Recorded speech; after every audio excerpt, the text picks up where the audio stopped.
We are facing a long overdue reckoning on the issue of racial injustice in America. And there are clear choices.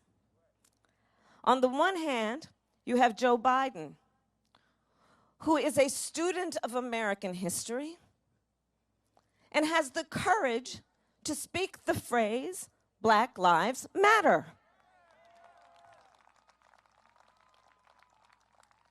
A Joe Biden who understands that we need to deal with these racial disparities. We need to acknowledge them, difficult though they may be, to think about, much less talk about. We need to address it in terms of what we're doing around health care. We need to address it in terms of the racial wealth gap. We need to address it in terms of the gaps in our education system. Joe Biden says, let's deal with it by putting $150 billion into low-interest loans for minority businesses, black and brown businesses, which tend to be the economic lifeblood of the community. Joe Biden says, let's deal with it in terms of a criminal justice system that must be held accountable for those disparities. Let's get rid of mandatory minimums. Let us decriminalize marijuana and expunge the record of the people who have been convicted for marijuana offenses. Let's shut down the private prisons. Let's get rid of cash bail, understanding people are sitting in jail for weeks, months, and years simply because they can't afford to get out, which makes it an economic justice issue as much as it is a criminal justice issue.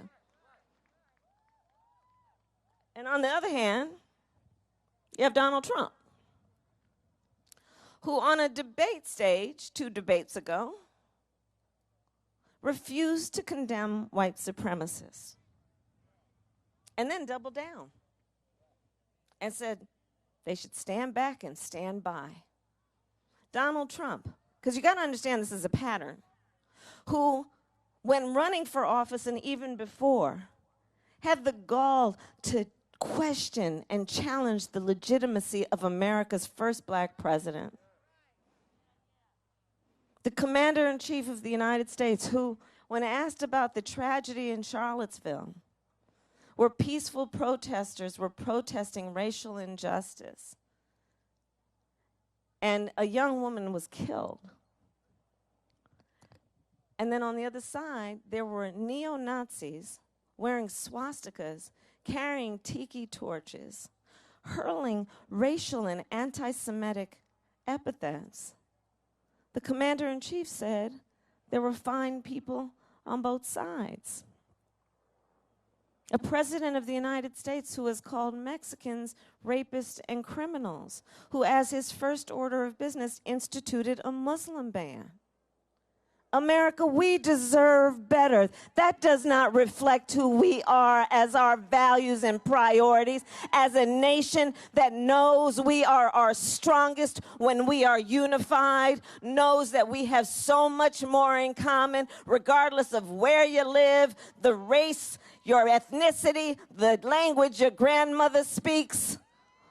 We know we have so much more in common, and we have a choice in this election to elect a Joe Biden who says we are, as a first order of priority, going to unify our country and bring us back together as a nation who values the importance of giving each other respect and dignity.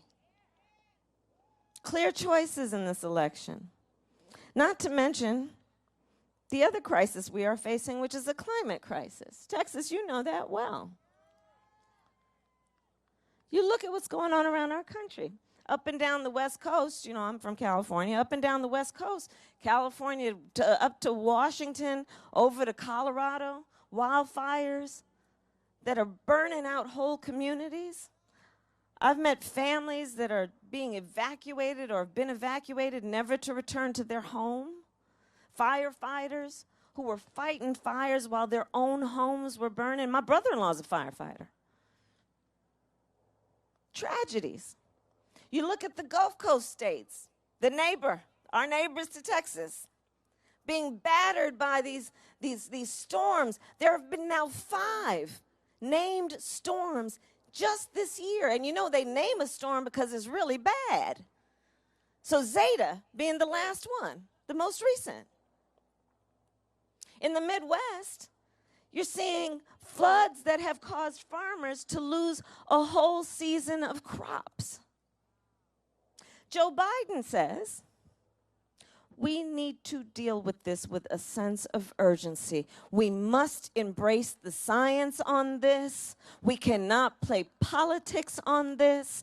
And we see that in this moment of opportunity to have timelines, understanding we must deal with this with a sense of urgency, that we also have the opportunity to grow our economy and create jobs. Joe sees the opportunity in the moment to invest in renewable energies, to invest in the apprenticeship programs with the folks like the building trades, knowing that we have a moment of opportunity to invest in America's auto industry and be the best in the world in production of electric vehicles.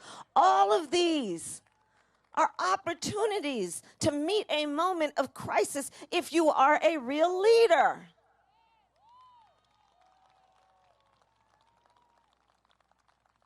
And on the other hand, you have the current president of the United States, who, when he was asked about the wildfires in California, so he was asked by a journalist, and the question was something like, well, you know, Mr. President, these wildfires are happening, and scientists are telling us there's a real connection, you know, between the climate, the extreme changes, and human behaviors that are contributing to that, and what do you have to say?